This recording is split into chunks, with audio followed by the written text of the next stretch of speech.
This video is on how to create a new patient file. First of all, if you ever encounter this and this is not the user, if more than one user use the computer, please click on use another account, and you're going to put your username and your password in here. And remember my credentials, just go ahead and click that if that is the case. Again, you're going to select your facility and use this as a default facility if you have more than one and you want to keep using the same one. If you travel from location to location as a provider, you'll obviously want to keep that separate. Click OK, and it's going to bring you to the dashboard. Again, your dashboard can vary depending on whether you're a provider or you're a front office staff. Right now, we're going to log in as a front office staff, and we're going to see the calendar pop up. All right, once we're in the calendar, we're going to go click on Add Patient on the top left-hand side here. The window is going to open up, and we're not going to go through all of the information in here, but you'll see anything with an asterisk beside it is a mandatory field, so you need to make sure you fill out those particular data sets. Obviously, you're going to want to come in here and pick your assigned provider, and this three-dot button on the right-hand side here, this always means that there's additional information that you pick from there. So you just go ahead and pick whoever the provider is, and it populates in there. If you want to delete something, you click on the X and it takes it away. It's as simple as that. So just go ahead and keep in mind any of these things in here. If you want to put a patient picture in here, you click on this, and then you're going to upload your pictures from your library of the patient.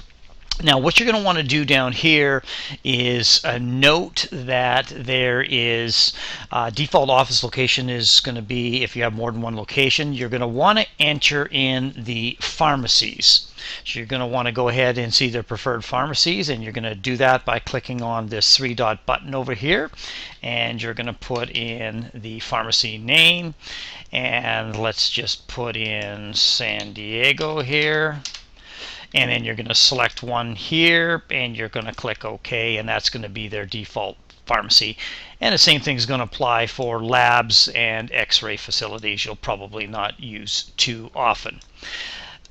The other tabs up top here are other information that you'll want to enter, and you can kind of just look at these at your leisure. And if you are doing workers' comp, obviously you'll want to go ahead and stick in the office address there. If you are a provider that is qualifying for meaningful use, you're going to need to make sure that these data elements are populated. Okay, so everything under this meaningful use, make sure you fill out all 5 of these boxes as well as the radio buttons there. Now, it's important that you pay attention to the next piece here, communication preferences. We encourage providers and facilities to use email and or text notifications to remind them of appointments. So you're going to need to get authorization, obviously, to connect to somebody. This is a phone, email, letter, SMS, or they decline to receive anything. So the phone reminders are voicemail drops that will send them that a reminder to the patient that you have an appointment with such and such a person on this particular date and time. And they can receive the same thing via email. The phone and text messages are a per charge for each of those delivered, so keep that in mind, and email is no cost.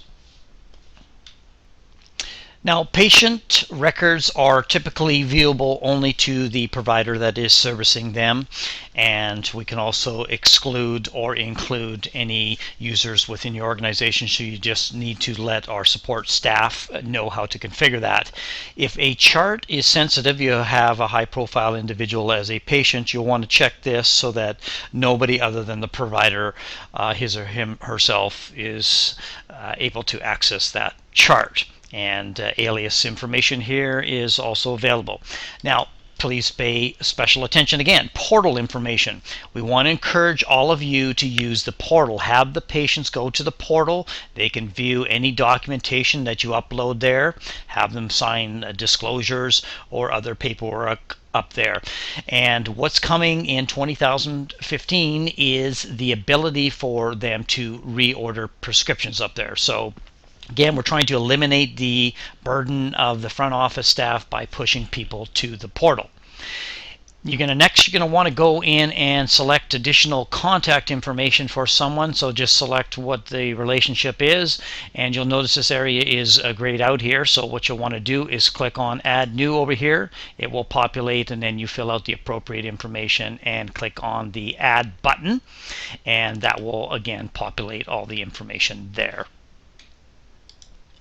All right, and the last tab is for insurance. So you're going to want to make sure that you put in any primary, secondary, or tertiary insurance in the boxes here and fill this out. We do have a service that does insurance verification prior to appointments the day before, 24 hours before, so inquire about that if that is of interest for you. And again, we do encourage our clients to use that.